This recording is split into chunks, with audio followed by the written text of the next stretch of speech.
A very good Sunday morning to you and welcome to Austria for the final races here in the second round of the Biathlon World Cups and the first of the men's relays for the season. You can see the start numbers on the screen at the moment. France have the honour of wearing number 1, being the World Cup champions in relay from last year. A little bit surprising, but they did have 3 out of 4 races in the podium positions. Only got 1 win. Very open race indeed, and I guess with that victory in the overall Relay World Cup last year, Mike, it makes France one of the big 4. It used to be Germany, Russia, Norway. The victory always decided between those 3. France now a real threat, but a little unfortunate that Simon Fourcade is not on the sort of form we were expecting. Well, that's right, and the French team, they've got the strength of the ability to hit the targets, maybe a little percentage-wise more than the rest, and that's what you need in this race. Hitting the 5 targets with 5 rather than using the spare rounds is a big bonus here. Now, I know you'll have checked the odds with various bookies. What, anything strike you? Just the usual, the top 6, the Austria, Germany, Russia, Norway, France. I suppose that's almost, they ended up last year in the rankings, so no outsiders looking like the bookies have them as favourites. Well, what about the Russians? What can they do? They've got the same team in the same order as last year. They finished 6th in the World Championships, the Russians, which was really disappointing for them. But they've got a good squad. Shapulin, Makoviev, Ustikov, Malishko, and on paper, by far the best team so far this year. Germany, well, they're missing their key man, I think. Andreas Birnbacher would have been a really good asset to the team, but understandably, he's a little tired. He's had a hard week already with 2 really good races. Austria, well, they won here back in 1999. I thought it was 2005. It was 1999. That makes me feel old. And that was one of the races of the decade, certainly, with a fantastic comeback on the last leg. Home snow for the Austrians. What about the Swedes? Another team that are on the up, but only have 3 class acts, I feel. They do. Well, Freddie Lindstrom, we saw him there starting. Very good race yesterday, 4th. His form is getting better and better each race. Shapelin in for Alanishko in the Belarus team. Poirier, of course, trying to work his magic with that team. The Czech Republic, well, they won here back in 2000. Only Vitek, though, survives from that team 12 years ago. Beautiful sunshine, it's a great morning. The crowd's still rolling into the stadium here in Hochfilzen, and the men's relay just about to get underway. A big field, a really good field, and a difficult call as to who is going to win this one. Ready! Go back! They're having none of that. 25 teams in, all on the start line, and a long hold before they get underway. Up along the stadium, and then they go double back and then onto the course. So the first leg runners have slightly further to go than anyone else. Interesting, Mike, that most teams have put their weakest first. Norway have put Birkeland in there.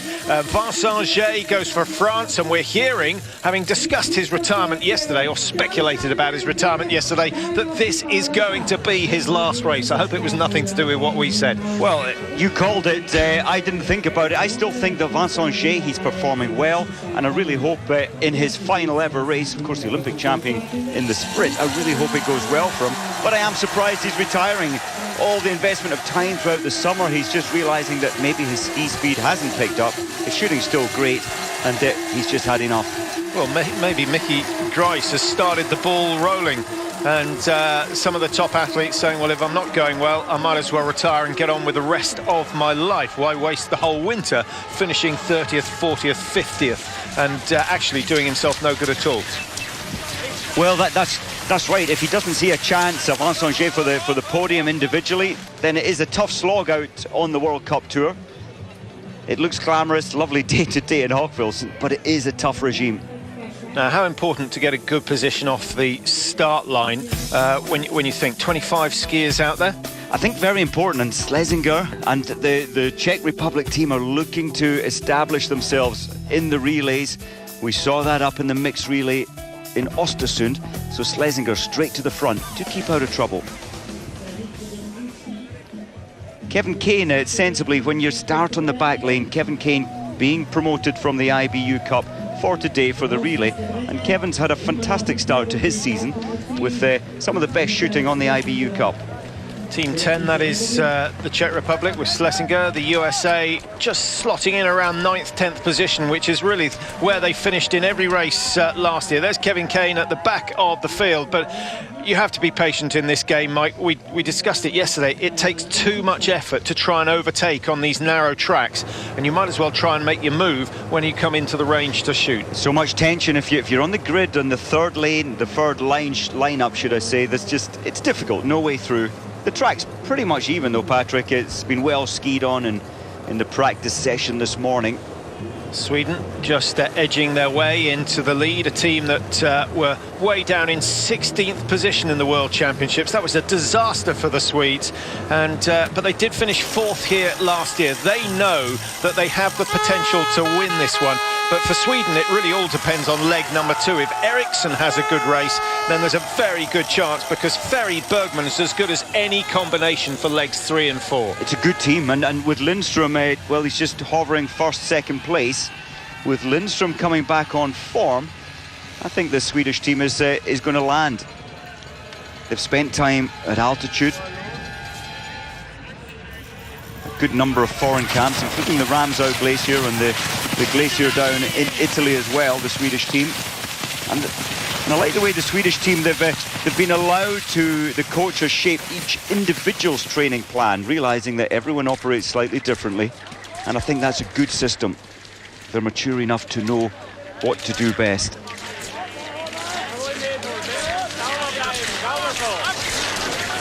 That's an interesting point, Mike. The way a coach works, writing out a training regime for the whole team, is a little bit old school. Each of the athletes are different. They're all at different phases of their peaks and troughs in their performance level, and it's up to the coach to be able to read that and know what's good. But I quite like the Scandinavian system, where the coach actually teaches you to train yourself. You have to learn to read your own body signs. And I think that makes a much better individual in the team, because you need freedom. You can't be with the team all the time. It suppresses you, and you need that freedom in thinking and in training.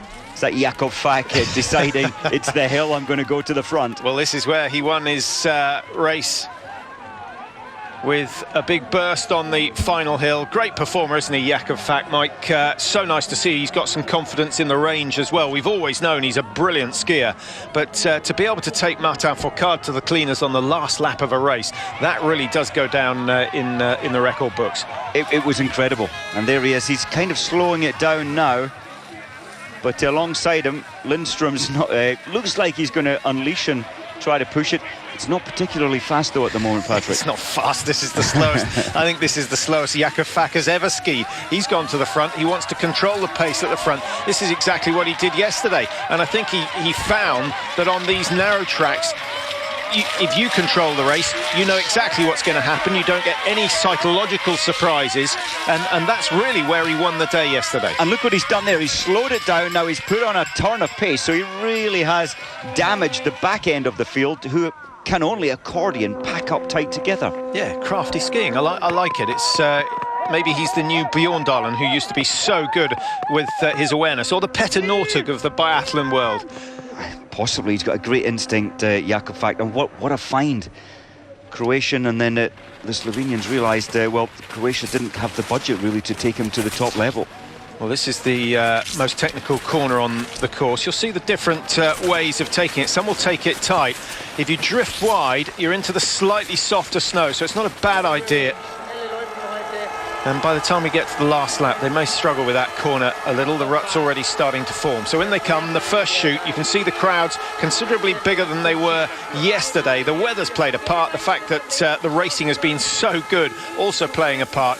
And I think Hochfilzen has done exceptionally well. And I tell you what's nice to see, Mike, is that the smoke coming out of the local factory is going straight up into the blue skies, as opposed to horizontally down towards Germany. Well, that should indicate, Patrick, that from these 25 teams, we're going to get, at least 10 hitting 5 out of 5. No need to use the 3 extra rounds that they have, each of these athletes have, in case they miss any targets. Then you hand feed them.